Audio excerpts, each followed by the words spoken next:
আজকে আমি মিয়া বাই তানিজ থেকে এই এত কিছু শপিং করেছি, তাও আবার নিজের জন্য। So hello everyone, welcome back to my channel. কেমন আছো তোমরা সবাই? আশা করছি সবাই খুব ভালো আছো আর আমিও খুব ভালো আছি। তো তোমাদের সাথে তো আগের পার্টে শেয়ার করেছিলাম যে আমি দিদির আইব্রো ভাত হয়ে যাওয়ার পর চলে এসেছি আমার বার্থডের জন্য শপিং করতে।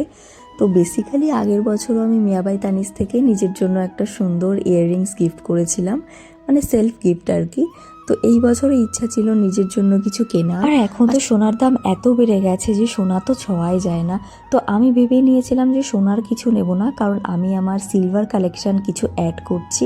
আমি আগের বছরে সিলভার একটা ইয়াররিংস কিনেছিলাম, তো এবছর ইচ্ছা ছিল সিলভারেরই কিছু নেব। এখানে বেশ কয়েকটা দেখার পর নিজের জন্য ফাইনালও করে নিয়েছি।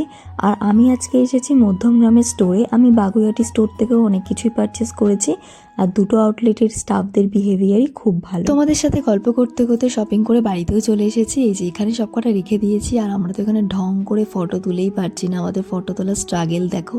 আর এগুলোকে না রেখে এতবার করে দেখছি, মানে এত ভালো লাগছে দেখতে। কি বলবো, আসলে কি বলতো, আমার মনে হয় আমরা ইন্ডিপেন্ডেন্ট হই এর জন্য, নিজের জন্য কিছু কেনা, ফ্যামিলির জন্য কিছু কেনা, তাও আবার নিজের উপার্জনের টাকা দিয়ে। এটার মধ্যে যে কি শান্তি লুকিয়ে থাকে সেটা শুধুমাত্র তারাই জানে। আজকে দিনটা হাসি মজা করে বেশ ভালোই কাটলো। তোমাদের সঙ্গে দেখাবে নতুন আরেকটি ব্লগে। বাই।